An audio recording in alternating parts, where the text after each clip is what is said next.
दोस्तों आज का हमारा विषय है अष्टछाप किसे कहते हैं, यानी अष्टछाप की स्थापना कैसे हुई। तो आइए दोस्तों शुरू करते हैं। दोस्तों अगर आप हमारे चैनल पर नए हैं तो प्लीज़ हमारे चैनल FH क्लासेस को सब्सक्राइब कर लें और बेल आइकन प्रेस करना ना भूलें ताकि आने वाले वीडियो का नोटिफिकेशन आपको मिलता रहे। तो आइए दोस्तों शुरू करते हैं। अष्टछाप क्या है? हिंदी साहित्य में कृष्ण भक्ति काव्य की प्रेरणा देने का श्रेय श्री वल्लभाचार्य सन 1478 से 1530 को जाता है, जो पुष्टि मार्ग के संस्थापक और प्रवर्तक थे। श्री वल्लभाचार्य पुष्टि मार्ग के संस्थापक और उसके प्रवर्तक भी थे। सूरदास अष्टछाप के साथ महत्वपूर्ण साहित्य की रचना की। गोस्वामी विट्ठल दास ने सन 1602 ईस्वी के लगभग अपने पिता वल्लभाचार्य के 84 शिष्यों में से 4 और अपने 252 शिष्यों में से 4 को लेकर अष्टछाप के प्रसिद्ध भक्त कवियों की मंडली की स्थापना की थी। एक चीज़ आपको याद रखना है कि गोस्वामी विट्ठल दास के 252 शिष्यों में से 4 उन्होंने लिया और अपने पिता यानी वल्लभाचार्य के 84 शिष्यों में से भी उन्होंने 4 शिष्यों को लिया और इस तरह से उन्होंने अष्टछाप मंडली की स्थापना की। अब बात करते हैं कि उन 8 शिष्यों में कौन कौन थे, यानी 4 गोस्वामी विट्ठलनाथ के और 4 उनके पिता वल्लभाचार्य के शिष्यों में से कौन कौन थे। तो इन 8 भक्त कवियों में 4 वल्लभाचार्य के शिष्य थे, सूरदास, कुंभनदास, परमानंद दास और कृष्णदास। दोस्तों ये सवाल अक्सर पूछे जाते हैं आपसे कि वल्लभाचार्य के 4 शिष्यों के नाम बताइए। तो अगर आप ये वीडियो देख रहे हैं तो आप आसानी से बता सकते हैं कि सूरदास, कुंभनदास, परमानंद दास और कृष्णदास ये वल्लभाचार्य के शिष्य थे। और वल्लभाचार्य कौन थे? तो वल्लभाचार्य गोस्वामी विट्ठलनाथ के पिता थे। अन्य 4 यानी गोस्वामी विट्ठलनाथ के शिष्यों की अगर हम बात करें तो उनमें गोविंद स्वामी, नंददास, चित्त स्वामी और चतुर्भुज दास थे। ये 8 भक्त कवि श्रीनाथ जी के मंदिर की नित्य लीला में भगवान श्री कृष्ण के सखा के रूप में सदैव उनके साथ रहते थे। इस रूप में इन्हें अष्ट सखा की संज्ञा से जाना जाता है।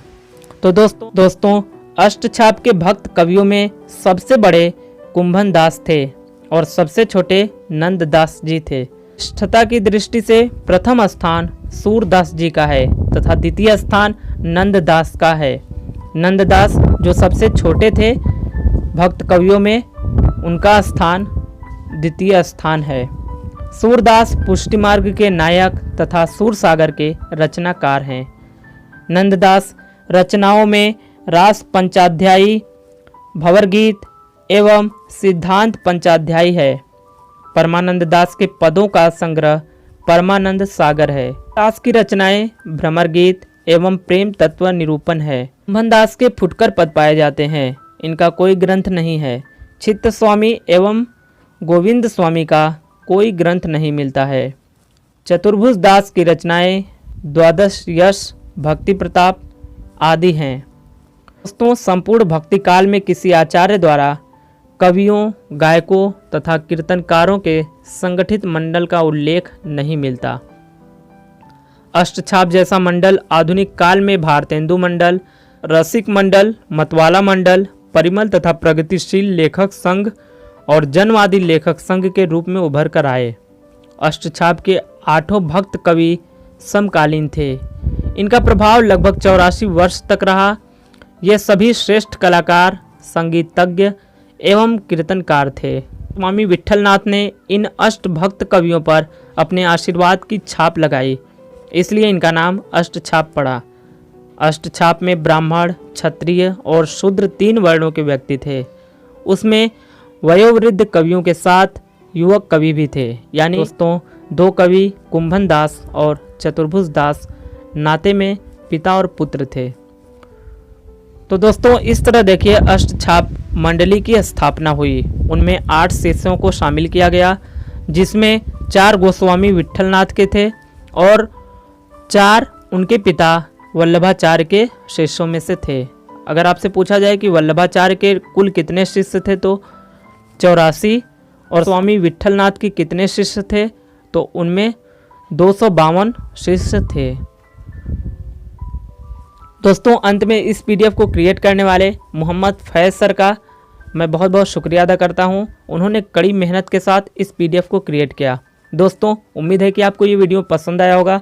अगर आपको ये वीडियो पसंद आया तो प्लीज़ हमारे चैनल को सब्सक्राइब कर लें और इस वीडियो को लाइक कर लें। दोस्तों अगर आप इस वीडियो की पीडीएफ चाहते हैं तो प्लीज़ हमारा टेलीग्राम ग्रुप ज्वाइन कर सकते हैं। उसका लिंक आपको इसके डिस्क्रिप्शन बॉक्स